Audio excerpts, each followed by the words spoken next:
chemistry is indeed the central science. It is the thread that ties all of the other sciences together.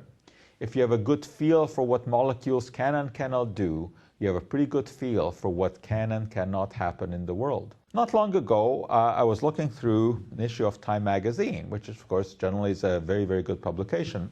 It's all about eating organic, eating local, all good stuff. I mean, I'm very, very much in favor of eating lots of fruits and vegetables.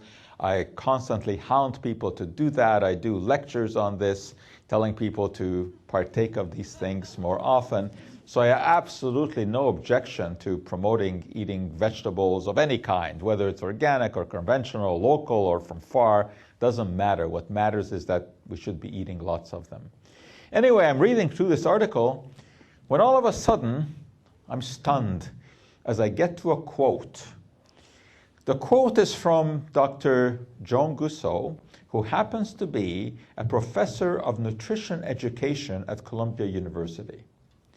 The quote was, "As for butter versus margarine, I trust cows more than chemists."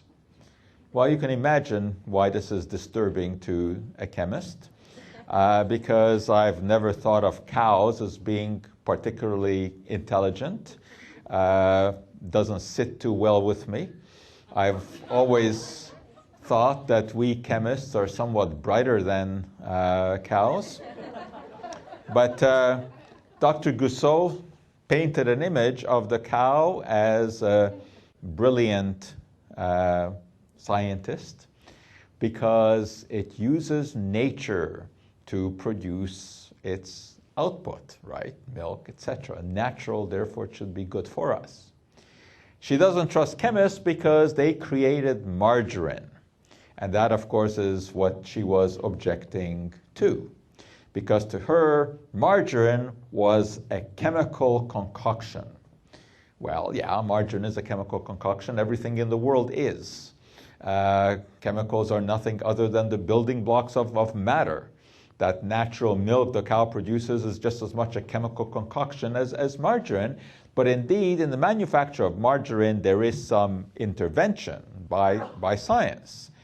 And we make margarine, of course, by taking vegetable fats and hydrogenating them.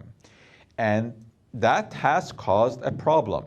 The problem, of course, you are familiar with. This is the notorious trans fat. It's a product of the hydrogenation process. Well, there are issues with trans fats because they can boost your LDL, that is your bad cholesterol, and that, of course, is linked to heart disease. So there certainly was a legitimate issue there, and this is what she objected to, that margarine was dangerous because it was a chemical concoction, and therefore butter, which was natural, was much, much safer.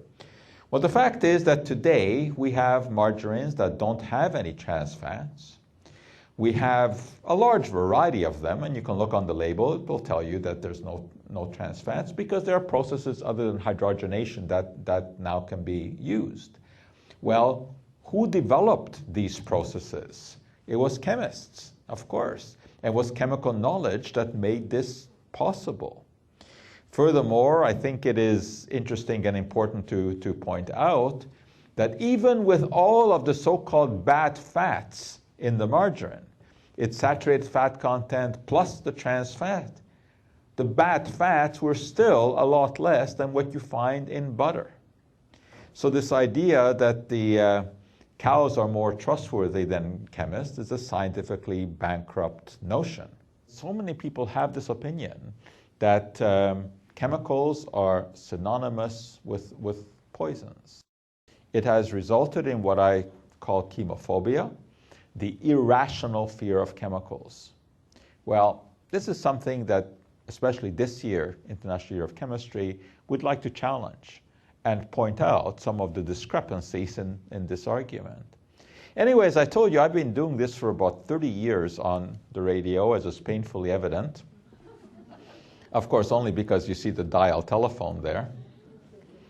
And to tell you the truth, I don't remember the very first question that I was ever asked. It was a long time ago, but I remember the second question. It is indelibly etched in my mind.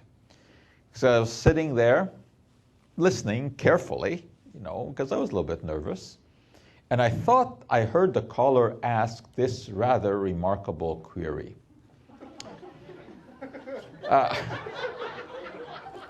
I was stunned. I didn't know quite what to make of this.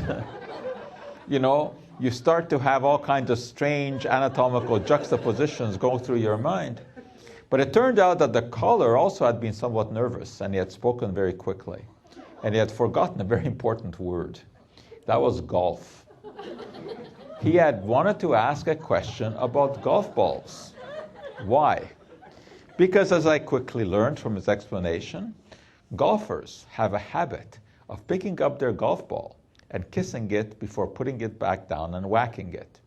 This is not for aerodynamic reasons. It's not a good idea to fill in the dimples with saliva. It's, of course, superstition. And this golfer was worried about the pesticide residues on the golf courses. And, of course, they're still concerned about that today. And he was worried that he would transfer some pesticide to his lips by kissing the golf ball, and that this would eventually lead to some sort of calamity.